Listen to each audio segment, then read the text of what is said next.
Five.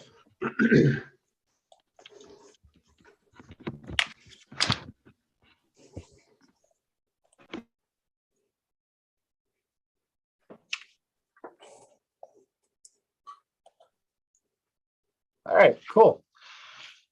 Happy, what is today? Tuesday, I guess, somewhere in there. So hello, Rec Commission members, and also hello to our guests, to Brittany from Field Hockey, and also Darcy and Priscilla. I think that's like a half of Priscilla. How are you guys? Thank you for joining.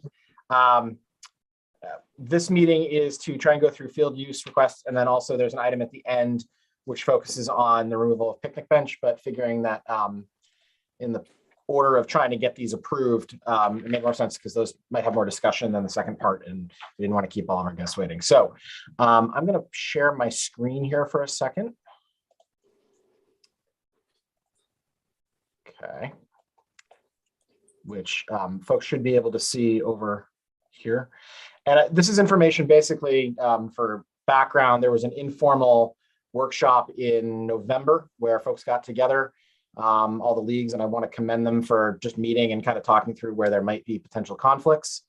The next part to that was sent out another email to them, to everybody that had been in the room, and said, hey, this is what we'd agreed on before. Let's take a look at it. The one piece that we're not going to be able to address tonight is there's still, I think, some bit of a holding pattern with Pecasset, just because there's a Little League schedule that's due out on April 1st. And so we can't approve a lot of the other elements of it until that kind of gets sorted out, because in the hierarchy, they're sort of the top. But that's not to say that I don't think we're going to be able to accommodate most of the requests. We just don't want to give blanket requests. I think we want to try and be as specific as possible, because I also know that that's been a pain point in the past with different leagues. So in the agenda for tonight, the first thing we've just got to do is a call to order. It's 6:50, I would say, when we initially kicked off. Right now we have Dan, Stu, Dana, and Rachel are the only ones that are here, and may try to join. We're not going to do the minutes tonight for the last meeting. We'll do that at our next one in a couple of weeks. So got some time on that. And then just to kind of dive into facility use requests. So we're taking a slightly different tack with the facility use requests this year, based off the conversations that were had. All of these are organizations that have worked with us before. And what's being presented here on a league by league basis is based around where there was no identified conflict.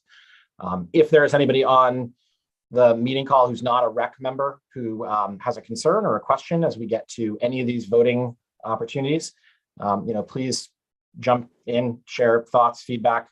Happy to try and make it as transparent as possible. So the first one on here, well, let me ask, are there any questions before we proceed?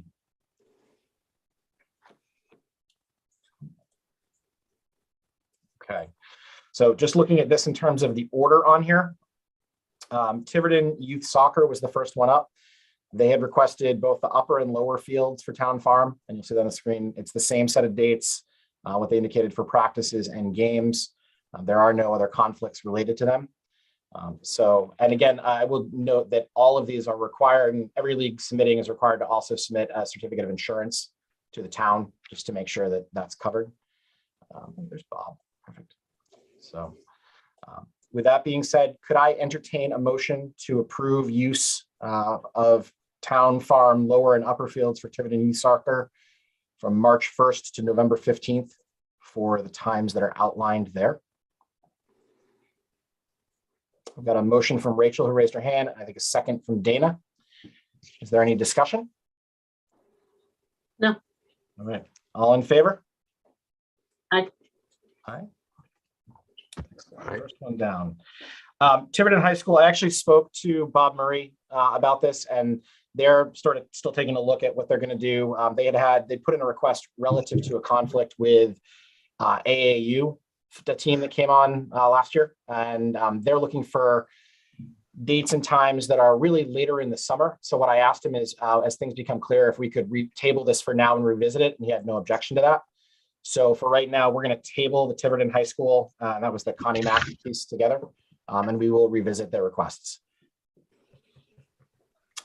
Stu, could I just ask what fields they were looking for? Pecasset.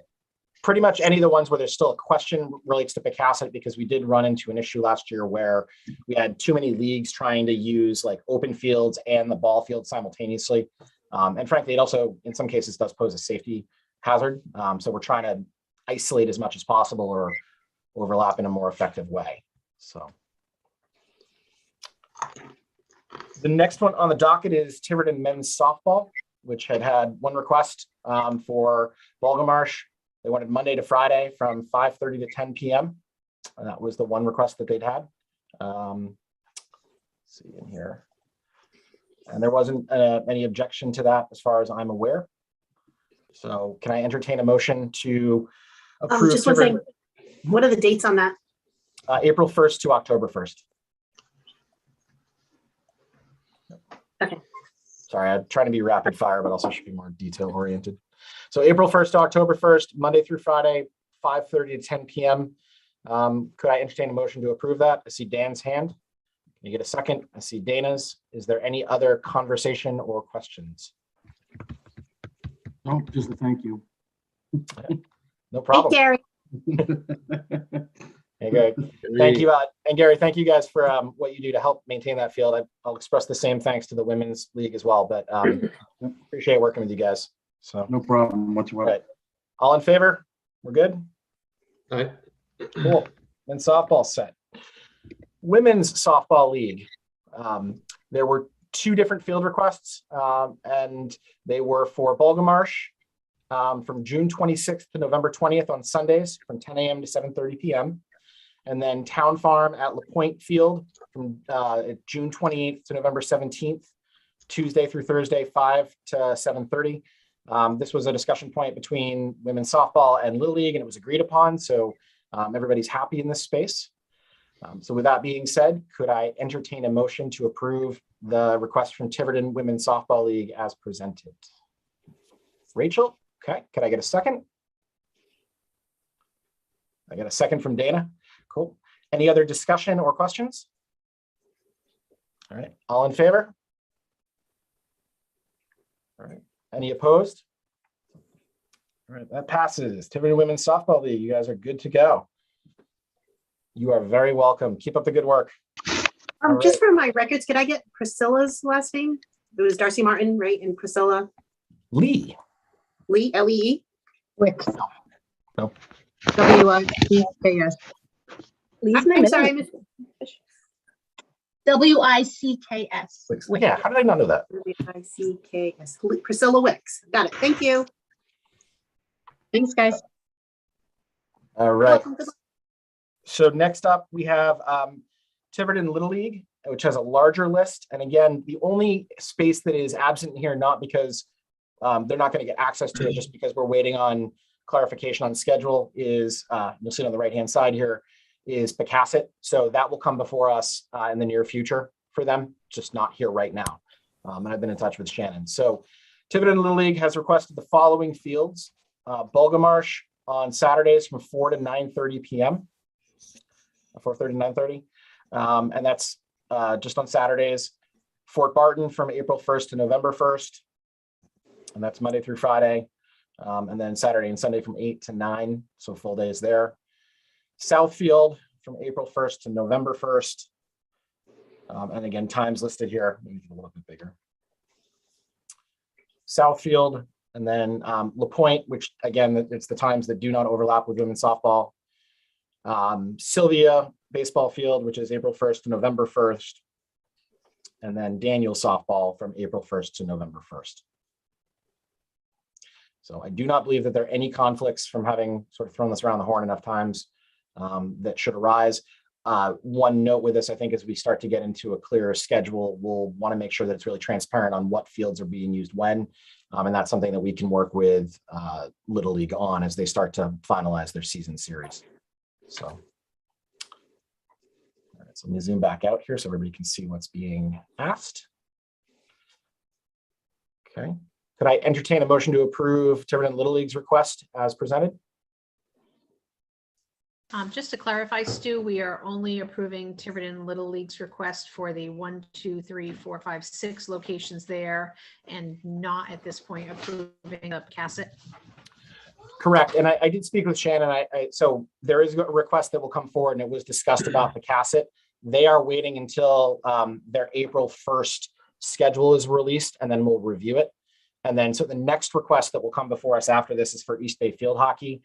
That is going to be contingent upon essentially having it for the month of April, and then reviewing it as we start to look at the spring and the summer for Pecasset. So really just trying to keep things in line when we have more details, and we just don't have all the details right now.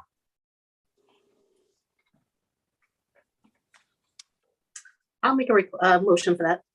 Okay. Can I get a second? Second that. Is there any other discussion? I get the second from Dan. Any other discussion?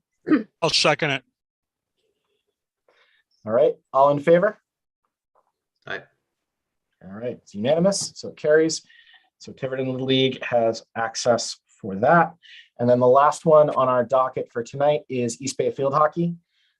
There's two elements to this. One is subject to change based on what comes forward with Pecasset. And Brittany, if you have any questions or comments in here, please feel free to jump in. The other one is for their summer camp, which does not overlap with anything. So the dates were April 4th to June 20th. It will initially be for Mondays, because that was deemed a day in speaking with a couple different folks that is likely not to cause a conflict, but we may revisit that, and we would work with East Bay Field Hockey to find a different date if it was able to open up in the future and say there wasn't a conflict. And then summer camp's wide open. There's no conflicts at all there. All right, so last one on this. Could I entertain a motion to approve East Bay Field Hockey? Hey, Stu, I got a question. Yep. Is that going to interfere with our daycare at the school? No, with camp, Summer no. camp? No, summer camp's not slated to start till I think July 11th. Okay, that's fine. So, all right, so can I entertain a motion to approve East Bay Field Hockey's request? I'll make a motion, Okay, thank you, Bob. Is there a second? subject to change. Okay, got a second from Dana.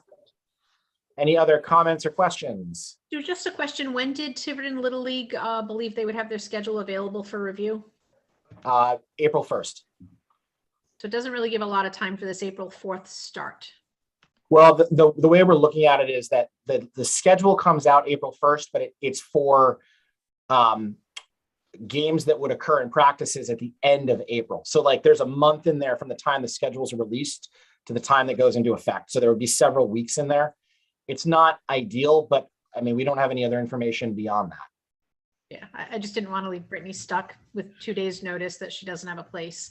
But I see what you're saying. As of April 1st, we would know if there's a conflict, but that would be several weeks into the future. So the 4th and the couple of Mondays after that would not be a conflict, correct? And as soon as we get the schedule, I mean, you know, we'll take a look at and try to communicate about it. I think we're going to also run into the same issue as we look into the fall programming at places. Like I totally agree with you, and I don't think we want to leave anybody in the lurch. But we have in the past run into challenges where fields are reserved but not used. And I want to see if we can avoid that going forward. Can I ask a quick question? Sure. I guess like for Little League, what schedule are they waiting on? Like is it internal that like they're making their own scheduling, or is it external? Like they're playing different. I guess I just don't understand. Like, there can't be some sort of like projection as to who will play where based on like, you know, numbers of enrollment or something like that. I guess that's my question. Sure. So I'm good. Thank you. It's the district calendar, I believe, is what they're looking for relative to all of their fields. And so when in places where they've just we've given them the approval for the field as a whole, it's not an issue. In this particular case, you know, if we were to say you have all of the fields and it's fair game, then the challenge we'd run into is that it would completely close the door on others using it, especially like in your case. So by doing it this way and waiting for the clarification on that, it actually narrows it down and provides potentially more opportunity. I think what Brittany's asking, Stu, is you know, if we were to make this motion to reserve Mondays for Brittany, is there any way for Tiverton Little League to work around Mondays? I don't think they have the ability to know that right now, honestly, because it's the schedule is given to them. Right. I mean, what we can do is when the schedule comes out, we can take a look and see compared to prior years what's occurred. I don't really know what to expect in that space, but they were very adamant about that. No, thank you. I mean, I guess I was under the assumption that like Little League plays house, like in-house. So I guess, so that my question was, they're waiting for like a calendar that they don't personally make themselves. It's Correct. some organization that's making the calendar. It's the Little League district. So the district includes all the teams in the area, and that's why they can't, both for home and away games at different levels. It's not just one particular level. So, I mean, my understanding of it is that it could be something where it opens it up completely and there's not an overlap on it, which would be great. There could be other situations where there's some sort of, crunch, but I do think there's a commitment on their part to try and be as fair and equitable as possible. They just don't know yet. Okay, thank you. Do you envision it's possible that we won't have one designated area we could offer to the field hockey folks where we just can't get them the same day and time at the same place every week? Do you think that's a possibility here? I don't think so. I think what is, so I'll speak from a perspective standpoint of, I think what is likely is that we'll review it and there's the potential that the Monday may shift to a different day, but I can't say with certainty how it would play out. I don't think we're going to end up in a situation where there aren't any days at all. I just do know that when we approved Brittany last year and had already approved the Little League, we ended up in a situation where we had an overlap of fields. And so there was actually a safety issue in that space. But, I'm committed to trying to support what Brittany's doing and what Little League's doing if we can. I think that's kind of the rec goal here, right?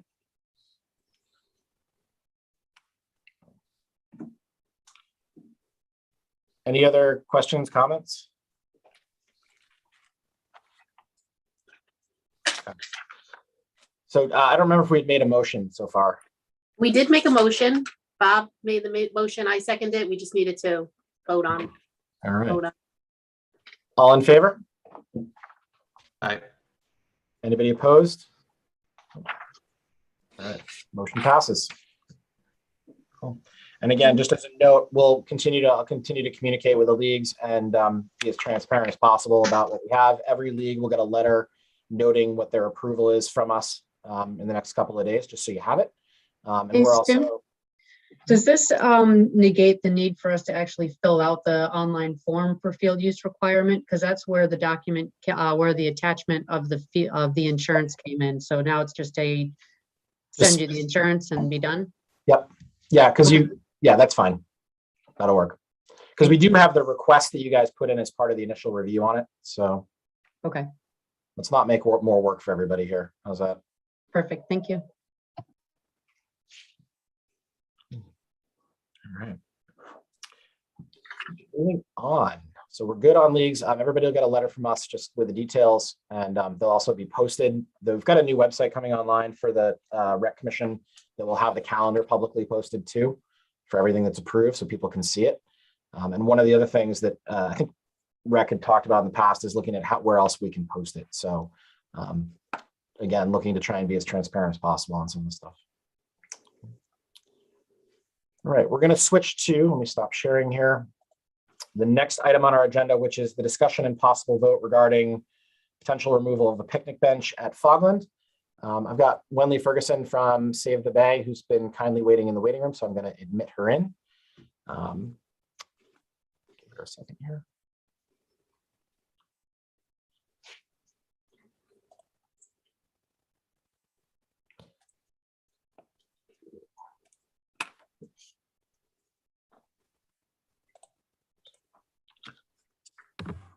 Hi, Wenley, are you there? Hi, yes. Hi. How are you, Stu? Thank you for joining us. Appreciate you making some time. Do you mind giving just sort of a quick overview of what your request is? I did share the graphic with the Rec Commission, so they kind of know the space, and I'll also pull it up in a second, but would you mind just kind of giving an overview? Sure. Let me just get to a spot where my son and I were just having dinner. So Sorry. I am now sitting in the joy of Zoom.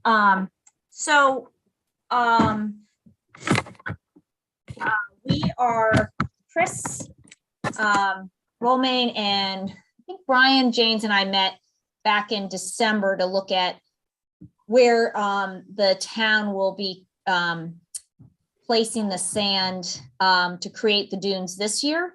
And just as way of background for the committee members, I started working with the town and the Recreation Commission through Chris back in 2019, I think, just before COVID, with CRMC's coastal geologist to look at how we could use the sand that the town cleared the roads in the winter, piled the sand, and then in the spring they would put the sand back out on the beach.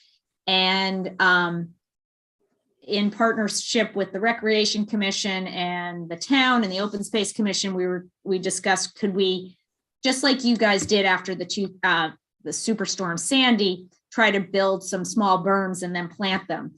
So I worked with the town on getting a permit from CRMC to do this work back in 2020, and then Rick and his crew made those first small berms. We did a tiny little bit of planting in 2020. It was kind of on the late side. It was in May, so they did not do so well because, of course, 2020 was also a drought year. And for beachgrass planting, you like to plant by early April usually, because, of course, sand doesn't have much moisture in it. So last year, we were more successful and did the planting earlier. And then, of course, we had a wet season, so the grasses have done pretty well. So what we discussed in December was what that next phase of sand placement would be. And when we were out there, we were discussing basically expanding upon the ones that were installed in 2020 and 2021. And we're trying to see if there's a way that we could have the dunes at some point, so they aren't just a wind tunnel. And as you know, anytime it's windy down there, which is regularly, that fine sand is very mobile. So the map that I shared back in December, I think the green were the dunes that we have had installed in 2020 and 21 and then planted. And then the brown was where we were thinking of extending. And as we were out there, the second gap, the picnic table at the second gap, we were discussing that was the narrowest part in the barrier spit.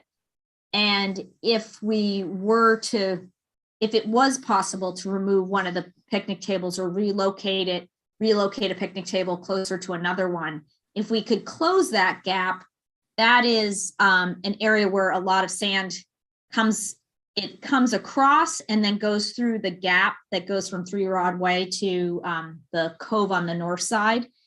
And so that was the idea, because that's kind of the weakest link of Fogland Beach, is that narrow place where the opening is to the north.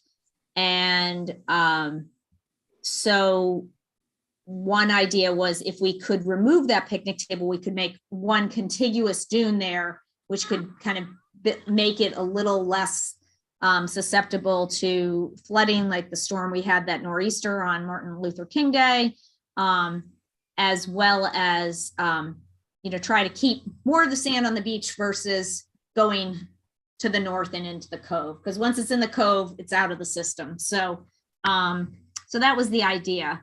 And I know you guys just rebuilt a lot of the picnic tables, so of course I wouldn't want to be removing something. Unfortunately, a couple, I can't remember if this was one of them. I think it could have been one that had been vandalized, but you would know better. I I can't recall if I took any pictures of it that day in December. So that was the idea, and why I was bringing up if that was a possibility. So I'm just going to share my screen so folks can see the image here, just so while we're talking, folks can take a look at what we're talking about. So the little red dot here is the picnic bench that you're talking about, and then Yep. So And the request, yeah, please. And just to add, the gap to the north, I've been talking to Brian James and Chris and Rick from DPW about looking at a long-term plan to figure out if there's a way that we could create another path to the north and close that one and make it more of a, maybe like a little boardwalk path, or use those that material that some communities use. They put down like a matting for the coastal access path across a dune. That area, as you know, is where the town put in stones. Because it's so weak, there's a telephone pole or the utility pole there that they've protected the base of it with those stones. So we were looking at places where maybe there's a better access path to the north in the future. In the short term, that, we have to maintain public access to the north there, of course. But I think the long-term goal would be looking at trying to create a path in an area that isn't so narrow and so susceptible to erosion and flooding during bigger storm events. Okay. So I'm going to open this up to the commission for questions or comments.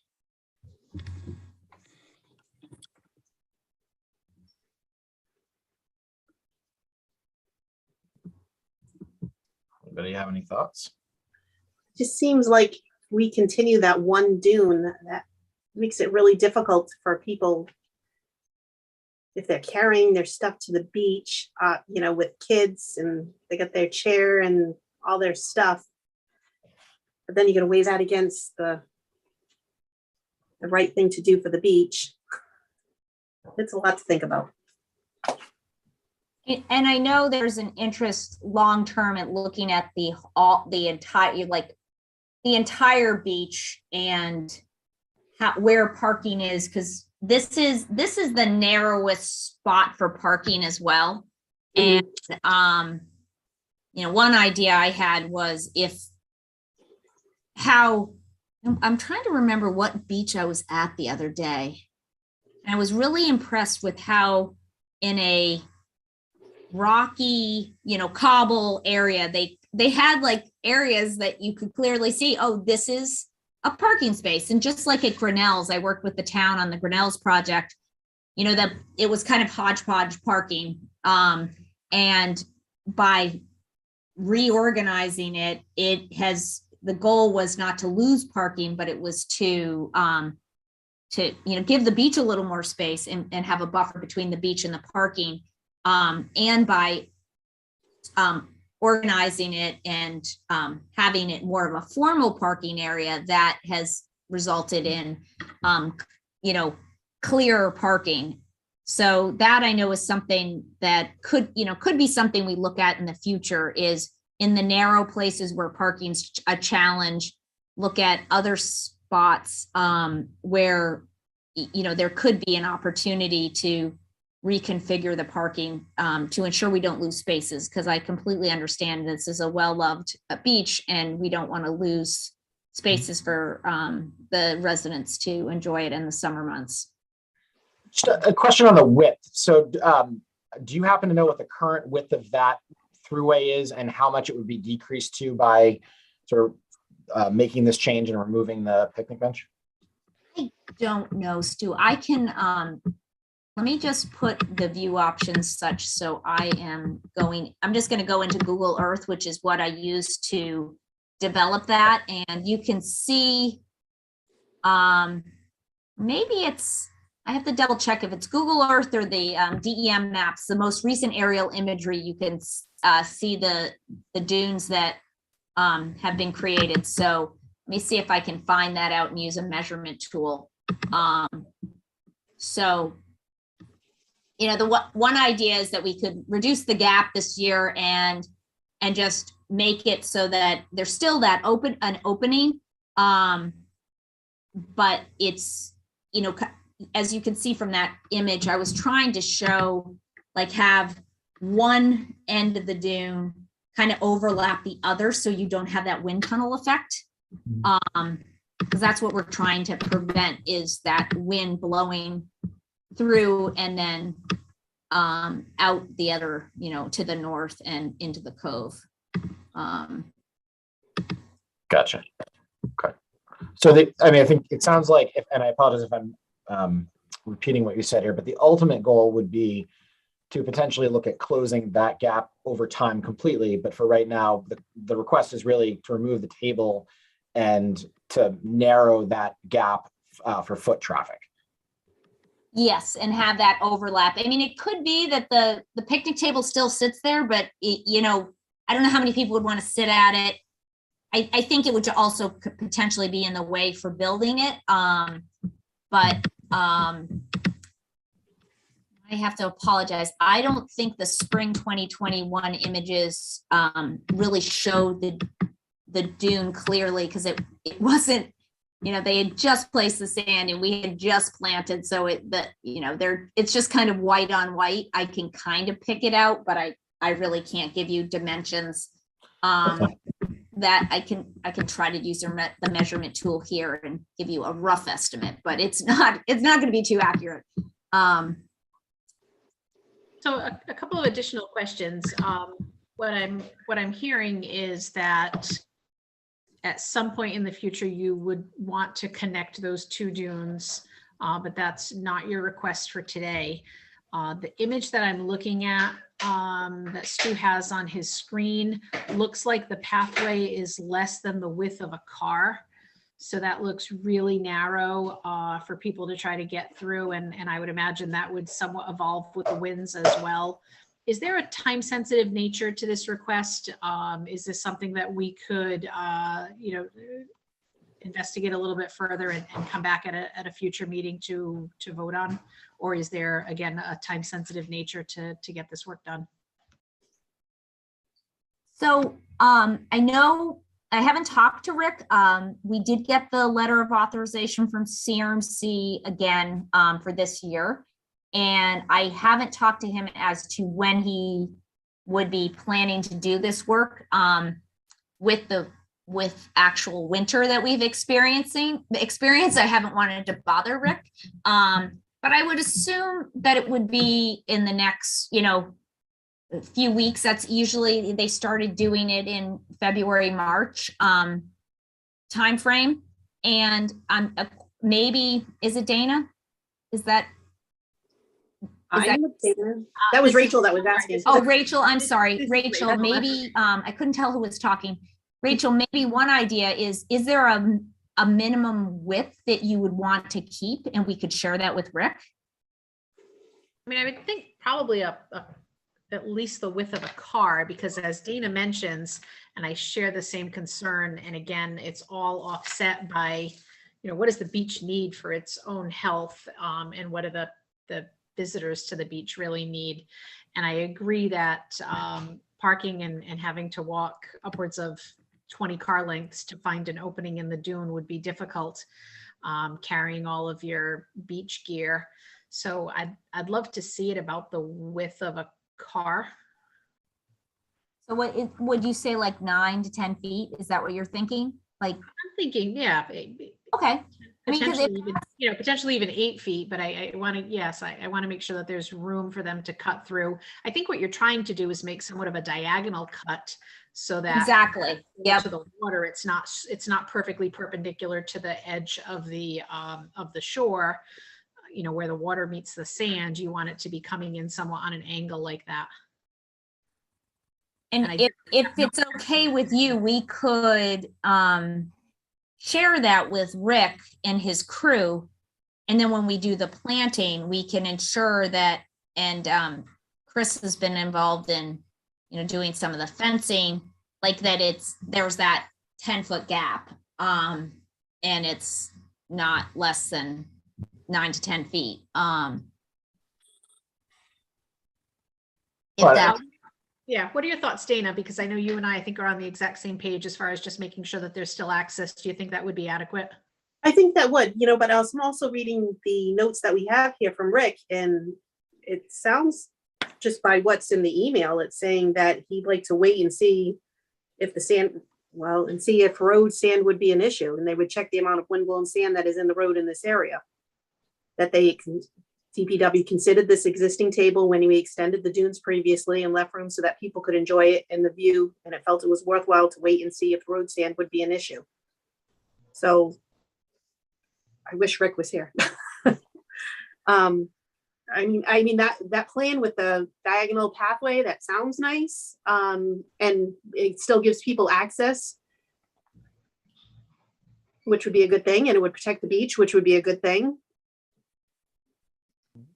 maybe one idea, Dana, would be keeping the picnic table, extending the dune and seeing how it works. I mean, it doesn't, I just thought, I think when I was out there with Chris and Brian, it was kind of like, well, if you extend the dune in front of the picnic table, would anyone want to sit there? That was kind of the thought. So I think that, I don't know. I don't think it's necessary, and it's hard when we're not out on site to think about it, because I think looking at the dunes on either side that are forming they're seaward of the picnic table a little bit. So I think it could still be there and still extend them a little bit and try out this diagonal path this season. And right. See I how mean, as far as the table, although we love the tables and Bob Sodoma and Perry put a ton of work into the tables, I don't think we have any place to relocate that. So I would think it would be a removal if we did go down that path. Would it be reasonable? I think our next scheduled meeting with this group would be in 3 weeks. It would give us time to connect with Rick, and see his thoughts and just do some independent, give us some time to think about the right way to proceed here. I agree that if we extend that dune, I can't imagine a lot of people sitting there at that picnic table anymore. Might just be where people drop their belongings when they're trying to empty the car. So I didn't realize, and thank you for sharing that, Dana. I hadn't read through Rick's comments yet, but I did pull that up in the email, and it looked like there was some concern. And so I think we just need to balance the pros and cons. And I think I would like a little more time to look into this. It sounds like it's somewhat time sensitive, but not necessarily needing an answer tonight. Bob, you've had your hand up for a little while. Do you want to chime in? Yeah. I've been going down to Fogland for well over 60 years. We used to go down there as family. The Cove area, that was a big area back then. You could probably fit at least 20 cars back there. The playground used to be in that area over there, in the Cove area. You go down there now, you're lucky if you can put 5 cars down there. We've lost a lot of area down there. That used to be a safe haven for families with small kids, because the water there was a lot calmer than what we used to call the Portsmouth side. There was a lot less boat traffic in that area than what we used to call the Portsmouth side. The current wasn't as strong there as the Portsmouth side. That was a very populous place to go cohogging, clamming. You used to have, like I said, you could fit easily 20 cars there.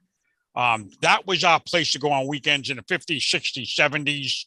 We were, that was the place to go. We lost over 75% of that beach in that area there now, between the overgrown grass, putting rocks up so people can't park on the beach and stuff like that. On the Portsmouth side of the beach, sand dunes are nice. Okay. However, again, we are losing more and more beach with those sand dunes, both parking of vehicles and the actual beach itself. The sand dunes are getting bigger, they're getting wider. They're taking up more space towards the road and also towards the water, which is giving us less beach space. If Fogland was meant to have sand dunes, Mother Nature would have put them there, not us making artificial sand dunes. I think we are heading in a direction where we're going to lose more and more beach, both beach for beach goers and parking cars. Like I said, we've lost a good 20 spots over in the cove. The road is half as wide as it used to be. It's all overgrown. So, I'm basically against any further improvements down there right now. That's just my opinion.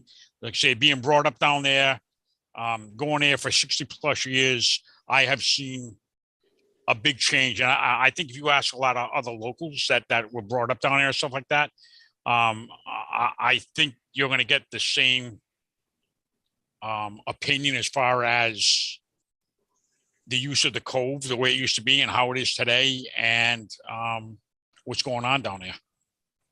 That's just my opinion. And I've only been in the state for 32 years, but Fogland's been a place off season that I've gone and done the exact same thing on that North Shore, and seen the erosion, and you know, sea level has risen a lot in the last 30 years. The rate of sea level is increasing. So that observation is so I think it's clearer on the North Shore how much sea level rise has affected the lack, you know, there's just isn't as much space over there, unfortunately. And so I think your point, Bob, about, you know, the dune, if the road was not there, that's where the dune would be. And you know, it's built up on right up against the north side of the road.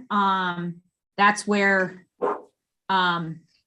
so and our goal, you know, working with the town is trying to it's less about habitat restoration, because this is, you know, tiny little dune. It's not like this is going to be a home for a lot of different wildlife, but more about, you know, trying to keep that sand, you know, prevent that sand from disappearing to the north and not being, you know, that the barrier spit getting narrower and narrower. And during some of the larger storm events, you know, we've seen the water come right up onto the road, and that dune can be somewhat protective of the access point to Fogland, being 3 Rod Way. So that's kind of where I'm coming at it from, on working on different projects where we've done some these small dunes. This is not meant to become a big, you know, dune like out on Cape Cod. These are just, you know, trying to capture the sand, not limit public access, to your point, which I think is valid. You know, you want to ensure that there's space and cut throughs through the dunes so people can access the beach, and giving, you know, a little bit of a buffer between the cars and the beach could potentially, you know, maybe improve safety of the people on the beachfront. I don't know if that's ever an issue with the cars, you know, being right up against where people sit, which is kind of like, you know, giving a clear demarcation between parking and the beach area. I do think you bring up a good point. It's something that we have to look at as we go forward with how we're going to handle, you know, the combination of erosion pushing things back, and then the dunes moving, and then you've got a reduced parking area over time. I think a lot of things to challenge. But as far as where we're at for tonight, what I'm hearing from a couple of the commission members is maybe just take a couple more weeks to think on it and get a little more information. And you know, if that works for you, again, happy to extend the invitation if you're available and willing to come back. Yeah, and if Rick could join in, that's fine. I think this approach, it was an idea, and I know you guys had just invested in the picnic benches, and I didn't want to assume anything. And when I was out there with Chris, he was like, "Oh yeah, bring it up," and that's why I brought it up in that email to everyone back in December to Stu and Rick and Brian. So thank you for letting me. It's kind of nice to be able to join you via Zoom. I love Tiverton, but I don't like to have to drive down there. I was over in Dartmouth and Westport today, so I'm glad I didn't have to drive back down there tonight. So would you think it's up to whether or not the state has changed their public meetings law? Or yeah, there was an email that was forwarded on from Mary Lou in the town administrator's office, and I haven't had a chance to take a look at it yet. I think they've extended it, but I have no idea if that's going to overlap with what our meetings are not. But if not, we meet at the Tiverton Library. So okay, yeah, and if it is as Rachel said in 3 weeks, who knows? Maybe I could still just pop in and join for this section of the meeting. And the other idea is, we could always do a site visit in the future at some point in time, and that always is a great way to see the site. And we're working with the Open Space Commission on stormwater management up at the entrance to Fogland.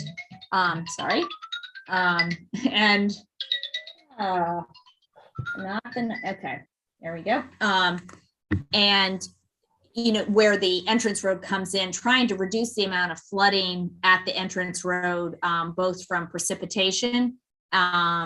Saltwater flooding's harder to reduce, but what happens is, as you know, that water gets stuck on the south side, on the Portsmouth side, as Bob says, and then there's no path for it to go to the north out to the salt marsh. So we're going to be trying to address that, which is the town just applied.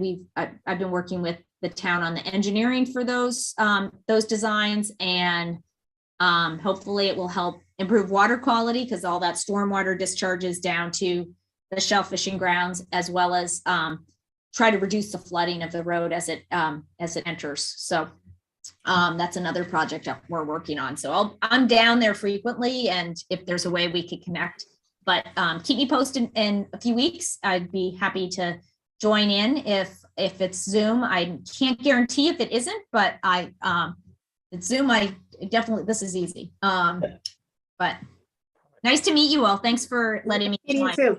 You too. Thank you so much for taking some time and giving us more backstory on this. Okay, take care. Thanks, Emily. I just wanted to say, maybe we could all, on your own personal time, maybe at some point take a ride out there, see what she's talking about, which exactly table. And this way, when we do talk with Rick, we all have a good visual on what the area actually looks like, and try to visualize what she was saying, or even like that large dune that looked like so long to get around. But if they could be a diagonal path, that probably work much better. Good call, Dana. I think I need that for just so I can wrap my head around it. Right. I mean, I'm looking at the map and I'm like, Yeah. Yep. That would be helpful. That's a good call. Yeah. Yeah, Stu, did she have any additional material she could forward to us? Because I certainly don't want to make an ill-informed decision on this. I think, a drive-by, but then reviewing whatever material they have that would really explain the concerns and the benefits of extending that dune with the smaller diagonal path. I'd just be curious to see what she may have that we could review at some point in the conversation. She signed off before I had a chance to ask her about this, but at some point in the conversation, I think she mentioned that the state just approved. I thought she said this. So, what is this that the state just approved? Are you able to get or connect with her and just see if she has any material she could forward to us? Yeah, and I also think having Chris Ronlin, and hopefully he can be on the next call, because he's got a lot more insight into this particular issue and has been on the calls. I just haven't. I mean, I've connected with Save the Bay in other areas not related to Tiverton. But I will also, I think, Bob, to your point, would be good to try and get some more global information on kind of what they're doing and what they've seen, because you raised some really valid points about the decrease in area for people to enjoy the beach. I think it kind of, there's multiple elements to that, including just erosion from over time, but also the way the sand dunes have played in. So yeah, I will ask her if there's any other information that she can help share that would inform. I think it'd be good if we could meet down at Fogland and see this all together as a group. I don't know if there'd probably be a violation of open meeting or whatever. No. We do it as a workshop. We do it as a workshop like we did one time with the Cemetery Commission up at the cemetery. But I think if we go down there as a group and we look at this and see this, but also you're going to see where before you could park cars straight in. Mhm. Now we'll have to park in cars vertically at an angle because the dunes are coming out towards the road more. Also, on the other side of the dunes, the sand is building up on that side. So we're starting to lose beach space over there. Where people can lay down their blankets and sit on. We're starting to lose some beach space on that side too. So where is this going to end? Right. Like I say, I just think maybe if we all went down there and we got together as a group, went down there and we looked and we could see it visually, I think it would help everybody, including myself, to understand better. Yeah, well, and we can do that. I know that the budget committee does a meeting at like the library and other places. You just call the meeting to order and then you proceed. So procedurally, it's not an issue and we can figure out what works. I do think it would be interesting to know how in this discussion, like all of you, what you're saying sounds accurate. I'm also curious how much sea level has decreased the amount of access between the water and where the dunes are and the overall scope of Fogland. And I honestly have no idea. I bet the good folks at Save the Bay might have some of that info, or CRMC might, but that's info. I mean, that's when we go down there at a high tide. So, I mean, that's when we lose most of the beach. It would be during high tide, and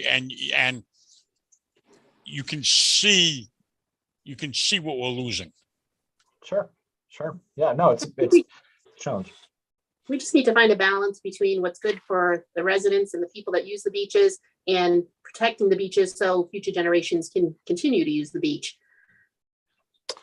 Yeah, I also think, Bob, you should go stand at low tide and then just wait to high tide and let us know how it goes. Yeah, I mean, we can try doing something like that. Maybe get some floating mats or something. No weights. Get a couple of pink chickens down there, let them walk around. I mean, we can figure something out, but I tried to keep the pink chickens out of this. You got me into it. But I just think that we really need to take a serious look at this and see what direction we're going, because it might not happen in my lifetime. I'm a little bit older than all you guys, but you're gonna, in your lifetime, we could end up losing 25, 35% of that beach. Right. So I do want to offer that the only scope of where we have sort of purview right at the moment in this conversation is with, are we pulling the picnic bench out and how do we feel about that throughway there? And so it is, what you're saying is valid and it's a good larger conversation, but we've got to resolve this part of it before we open up other pieces. So, but see, the other problem I have is this, because I've seen this going on down there for years and years and years. Today is going to be one picnic table. Okay.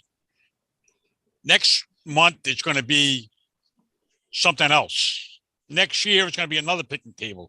And we're going to end up in the same situation, same problem we have with the Cove down there now, where it's really useless. Where that used to be the prime area for young families. Like I said, there was a lot less boat traffic. The current there was zero. The water was always a lot calmer. You were in a gut, so if a kid got lost, he was stuck within that little area, not the whole wide Sakonnet River out there. That used to be the safe haven for like I said. I mean, my mother would take us down there with my grandparents, my aunts, my uncles, other aunts and uncles from Tiverton, Little Compton. Sometimes be 40, 50 of us down there on a weekend, co-ogging and clamming and just cousins being cousins running around down there. You can't get 3 cousins down there today. Honestly, my kids were born in the 2000s and I always took my kids to that side just because it was safer and quieter and the water was calmer. But haven't you noticed that that side there just it's not existing anymore? Yeah. And spending some time down there last year building the picnic tables and stuff like that, it's not as sandy as it used to be either. There's more rocks down there now than and that used to be there used to be some sand there. Now, is that because of the Mother Nature dunes that are going on over there, blocking the sand from coming over? I would say probably more than the man-made dunes, because the man-made dunes ain't that old. But that used to be a pretty sandy little area back in the 50s and 60s. You go there now, it's all rocks. I mean, something's happening down there, and it's not really for the good of the beachgoers. Well, in why my don't we, opinion. we'll pick this up at our next meeting and hopefully have more information and more data to support. Again, you bring up some good points, and I think stuff for us to consider going forward. And that actually gets us to the end of our agenda for tonight. So at this particular point, unless there's anything else sort of just generally that anybody wants to mention. You got Yes, my Bob. numbers? I didn't think you were going to be on the call, so they're sitting at my house. I will put out the numbers for the beaches. Bob had asked me to secure those numbers, but it wasn't. I've only been asking since September. Don't worry about it. Well, they weren't done in September, so I will get you the numbers for parking passes for the year. So good deal. All right. So I've got 7:45. Can I entertain a motion to adjourn? Motion. Can I get a second? I'll second it. All right. Bob has seconded.